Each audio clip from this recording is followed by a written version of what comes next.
According to a recent study, the average American has a median savings of about $60,000. If you're here, you're wondering what you should be saving according to where you are in your life at the moment. So that is going to vary depending on your age and how long you have until you get to retirement. The younger you are, the more time you have to catch up.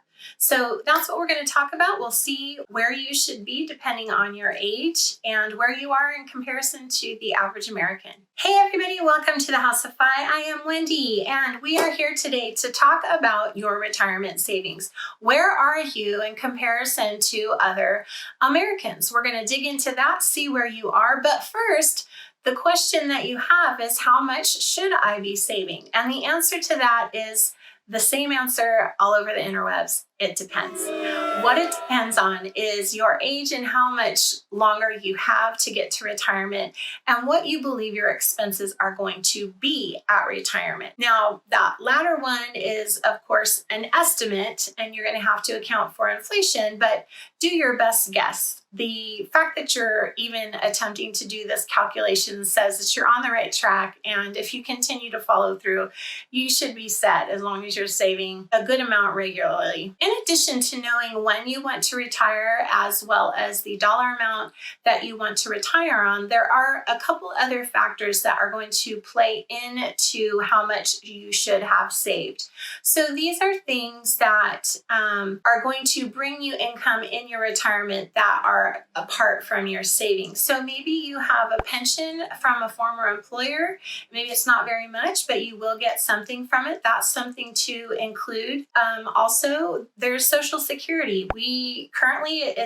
There's plans for it to stick around. There's always efforts to change it, but that hasn't happened yet. And I personally believe that it will be here for a while in some form or another. So there's those two things. But also, if you have built up other income streams for yourself, we invest in real estate. That's one of our income streams, but we're also building a business that will hopefully produce us passive income as well. So when we're performing the calculation to know how much we should be saving or should save out to get to retirement, we also take out those other factors so that we have a better picture of what we need. And of course, it's going to be less the more of those other streams you have coming in. Make sense? If not, rewind and do it again. The calculation that I'm going to go over is based upon the 4% rule. The 4% rule comes from the Trinity study.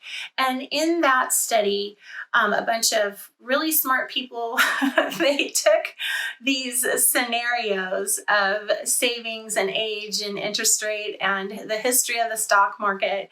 They took it to see, how much can you invest and then have it last at retirement in perpetuity. And this formula that I'm going to share with you in just a second, it had a success rate in some instances, if you follow it, of like over 90%.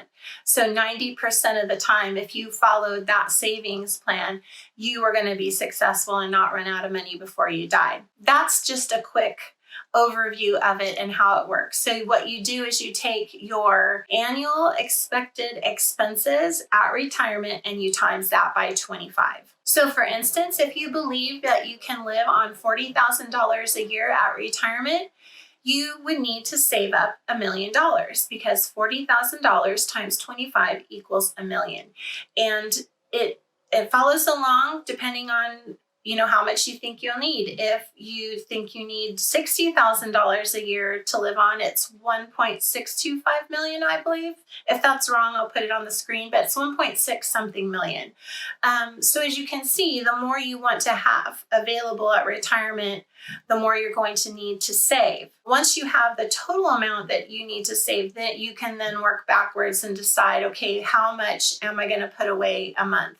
And what you'll want to do from that point is work with compound interest calculators, because only you know what your interest rate is for saving. So let's say you have your money in like a S&P 500 index fund that typically is going to earn 8% a year. Now you've got the numbers that you need. I save $1,000 a month at 8% per year compounded, then you'll know how much you're going to have in year one. There's a lot of compound interest calculators out there. I'm going to link down below Personal Capital. They have a really awesome feature in there where you can play with it and enter in both your current savings, your expected future savings, other income streams that you expect to come in, how long this will be for.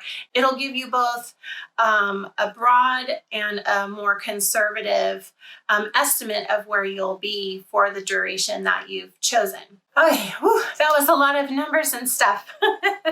I enjoy math and I enjoy spreadsheets, but sometimes it's just too much. So thank you for sticking with me. Now we're going to get into the meat of like where you should be. A 2019 study by the Government Accountability Office found that 48% of Americans do not have retirement. And I don't know about you, but to me that is scary. People out there are banking on Social Security, and even if Social Security is around, we all know that it's not very much. And housing prices keep going up, food costs, transportation costs, and it's not a lot. And I don't want to be that person who gets to retirement and can't take care of myself and I don't have any money to do it. It's a sad situation. So in another study that was done, they found that people aged 35 to 44 had an average of $37,000 in their 401k. Yeah, that's not enough, is it, guys? 45 to 54-year-olds had 80,000, and 55 to 60-year-olds had 104,000. So even $104,000 is not enough. That's so far away from $1 million. So I hope this doesn't discourage you. What I hope it does is let you see that, especially if you're a young person, you have time. Time is on your side. Just start saving as much money as you can right now. And if you're like me and my husband, where we started very late in life at age 46, do not be discouraged. We have been in your shoes. We know what that is like. We started with nothing. If you watched my net worth updates, you'll see that when we started this journey, we had a negative net worth of over $350,000 and we were in $1 million worth of debt.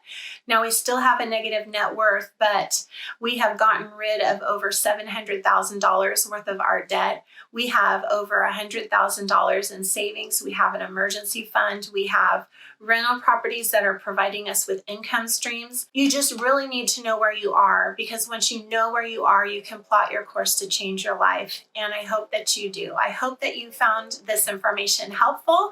I hope it motivates you to get started savings. So let's get to it, guys. Let's save some money. I would love to hear your plan down below. Tell me what is the first step that you're going to do to start saving money. All right, guys. Well, if you haven't already, please like and subscribe and hit that notification bell. You'll get a notification every time I upload a new video so that we can lock arms with you on this financial independence journey. We are so glad you are here. Thank you for coming. Bye.